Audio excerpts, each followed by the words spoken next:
Train to the End, Episode 6 and 7 review Insensitivity and Degen Zombies. So we're back on this wild train ride with Episodes 6 and 7. Episode 7 focuses on the girls forcing the truth out of the fight that happened between Shizuru and Yoka, and setting up the main plot of this two-parter by having this grilling lead to Shizuru running away into a horde of zombies and being the zombie queen. Episode 8 resolves the zombie conflict with the zombie queen and sets them back on their way to Ikebukuro. The girls are talking on the train for a good portion of 7. We get more references to space, with a suggestion to name the train Apogee. Now we have at least one more point where space is important, with our full understanding of the fight between Shizuru and Yoka. Everyone was talking about how they did not really understand Yoka and questioning why she left for Ikebukuro. Shizuru does not say anything while listening. They have to drag the information out of her later.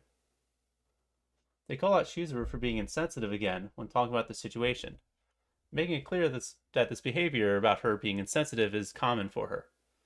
We saw her being insensitive multiple times in the previous episodes as well. And now we are finally shown the full scene of their fight on the bridge. And yeah, insensitive is a generous way of describing Shizuru here. Turns out that Yoka's dream is to be involved in astronomy, specifically on the technological side of things. And this is why she wanted to leave for Ikebukuro. And after Yoka tells her best friend about her dream, this is what she gets back. And it's going to quote her, like, "You gotta know you've got no chance, right?" Yeah, speak for yourself, Shizuru. She's really is an asshole in this scene, and that's really what's important here. In the last review, I talked about how they previously encouraged each other to do what they want and promised under a star to support each other. Here, she is basically the most unsupportive she could have possibly been. She pretty much told her that she might as well not try because she won't be good enough. An average country bumpkin like her wouldn't be able to do it. Shizuru brings up how they're the same, quote-unquote, and shouldn't dream out of their means. And then when Yoka understandably gets frustrated over her response, she says that Yoka is the one pushing them apart. This is very clearly Shizuru projecting her own insecurity of being a country bumpkin onto Yoka. Shizuru's dream is to be the best at Agano Jiu-Jitsu, which we get to see used again in this episode. Her using it against the zombies and calling it out is a smart way to remind us about it in this episode talking about dreams. Shizuru wanting to be the strongest in their specialized martial art is a fine dream in itself. No offense to any inspiring athletes out there, and I'm not at all trying to degrade that type of dream. But when you specifically put it in the context of this conflict, her dream is as small as it can get. Her dream is specifically one that would be confined to what she's always known, which is Agano. This is the opposite of Yoka, who dreams for something new and foreign to their small town. Shizuru's dream is low to the ground, while Yoka's is high in the sky, both figuratively and literally in space versus in their little small town on Earth. I don't think Shizuru can imagine them being capable of growing to be more than just some average person from Little Agano. She is insecure about her ability to be anything more than normal. So she projects that onto Yoka, saying she should stick to normal Agano stuff like her. She does not think what she said is wrong or insensitive because she truly thinks that they will just disappoint themselves by trying. It may also be intentional that we have these figurative references to size right after the last stop, which had literal tiny and proportionally gigantic people. The series also focuses a lot on scale, with so many of the shots outside the train being massive landscapes. And this fits with the themes and imagery of space because it's infinite. Yoka reaches for the infinite potential of space, while Shizuru locks herself and her potential inside Little Agano. With her saying going from Agano to the stars, outer space, the galaxy. So this is very clearly talk about what I'm saying. About how their dreams are complete opposites in their scope. And I wouldn't be surprised if we do actually end up in outer space by the end of the series. To Yoka, the person who encouraged her to follow their dreams and supported her the most did a complete 180 and shut her down. So that's what you're like, Shizuru, that we heard of before and has been a recurring quote, refers to how she's a fake supporter, friend, etc. Imagine passionately explaining your dream to the one person you thought would understand and support you, and get this. Yeah, that would ruin a friendship. I don't blame Yoko at all for being angry and leaving. Based on how we've seen her in the present time, Shizuru has not properly learned from this. I think she recognizes deep down that what she did was wrong. If it didn't, then she wouldn't be acting out like we see her do, especially in this episode. She wouldn't have called herself stupid for being defensive and blowing up on her friends when they try to get through to her. She does not want to admit how much they were hurt by this and that her thinking is incorrect. Her strong desire to go to Ikebukuro and find Yoka makes it very clear how much it matters. But she does not want to admit that to the others or herself. She got traumatized by Yoka leaving, so she puts up walls. She does not want to get close to anyone again. She continued to be friendly with the girls, but clearly did not confide in them or talk about personal topics on the level of things like dreams. Because all the other girls, even though they were friends with Yoka just like Shizuru, they had absolutely no idea of this fight. All they knew is that she just suddenly left. After being genuinely surprised by Yoka's reactions to their and during their fight, she starts to feel very unsure and insecure about everything. She did not want to participate in the conversation before that they were talking about understanding Yoka because she thought she did before the bridge fight to find out that she didn't. She thought they were the same kind of person. But she realizes that she was wrong and is angry over that, which is why she tried to blame Yoka for their breakup. I really like the ideas being brought up here, and I am super excited to see how things develop with these two. So after being grilled by the girls and being rightfully told that she is pretty much entirely at fault, Chizuru runs away. This leads to her running into a horde of zombies and meeting our baddie of the stop, the Zombie Queen. So I don't have a whole lot to say about the progression of the zombie plot. Everything here was very funny and usual good stuff. Shizuru gets captured, talks to the Zombie Queen. The girls pretend to be zombies to get her out. Then they have a big showdown through the power of lewdness. I think my favorite moment of the goofy and dark mix of the show for this part was Raimi embarrassingly trying to explain why she is shouting erotic things at the same time as Shizuru is snapping a guy's neck. So this episode had a lot of great visual elements that stood out to me. You can see more screenshots in the actual blog post, which is in the description.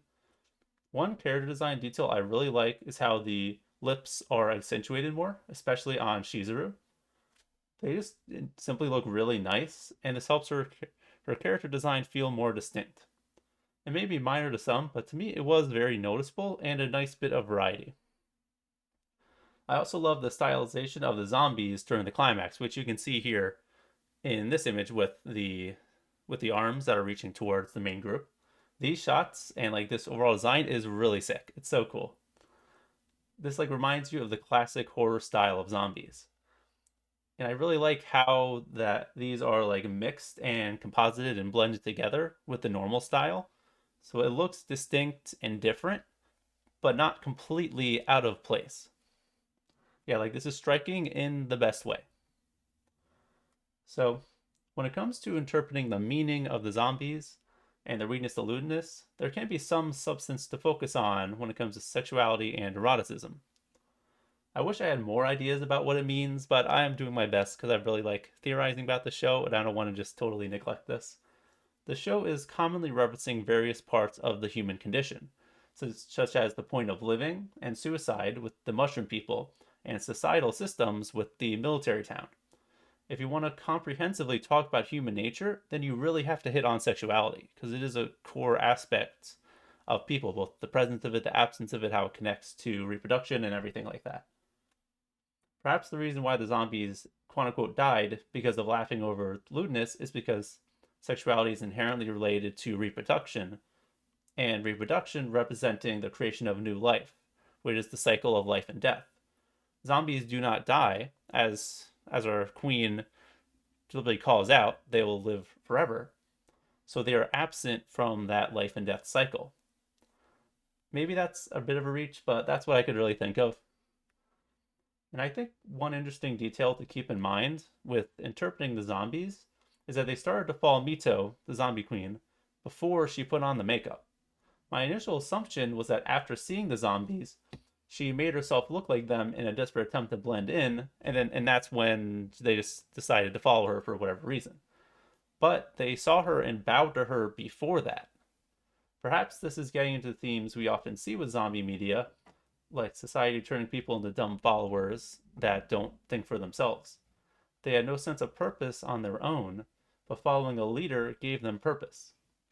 We did not get as much from Mito's motivation as I would have liked, but it seems that becoming their leader gave her a sense of fulfillment that she didn't have before. The idea of them choosing to follow her means they are actively making the choice to live their lives under her orders. This is the opposite of what we saw in the last stop, with people being forced to follow under orders under a strict ruling. This also tracks with the mushroom part, where the people were choosing to live their lives shortened. In the chaos of the 7G world, maybe these people wanted to be mindless zombies that don't have to worry about anything. I think the show is doing a good job of having recurring themes of humanity between all the stops, while giving each of them their own wacky situation to tackle specific ideas. Everyone is coping with the crazy world and changes of 7G in different ways. We also get a bit more focus on Nadeshko, which is what I wanted. She's really good at video games and seems to get very angry very easily over people doing things wrong. But I do have some minor gripes with episode 8 that I'd like to touch on. I do think it's strange how the show has gone out of its way to not show things like panties before, such as never showing us the mushroom growing around Akira, but chose to have that one straight up shot. Maybe they wanted the viewers to feel the same stimulation the zombies did. It doesn't bother me all that much, but it did feel a little unneeded and weird. But perhaps that feeling is on purpose, to keep the viewers uncomfortable. Perhaps they don't want us to get too settled into a status quo and be on edge, which does fit with the general tone of the show, which is goofy but dangerous and full of surprises. And I'm sorry if I'm being that guy. Promise I don't think this is malicious or has bad intent, and I'm not going to talk about this long. But when it came to the girls disguising themselves to look like the zombies, they really should have chosen any other color for her to put on her face that was not black. Sorry, but you really shouldn't be having someone paint their face black. You really should not be doing that. I do think this is simply an oversight, but most people creating media that has any intent on being viewed internationally should really keep this in mind. So maybe this is just my American perspective, but I just think this is silly since they could have been any other additional color that wasn't blue or red or black or brown. Any color other than those four would have worked well, or they could have had the same colors too, because I think most of the zombies were blue. So, not trying to claim there's any legitimate malicious intent or like this is something I was snuck in or anything like that. Nor do I think anyone needs to get canceled over this, but like, yes, this is a Japanese thing, but you should still be aware that someone painting their face black is not a good look. So that's all I'm just going to say. It's something I noticed I think is worth pointing out. So with the zombie boss defeated, our team progresses forward and we'll be moving on to the next set of episodes. As usual, I'm looking more of this wacky, fun adventure, and I still really enjoyed this part. I don't think it's definitely not my favorite of the three two-parters that we've had, but it was still good. Still enjoyed it, and the issues again are minor. So yeah, thank you very much for listening, and look forward to my next one.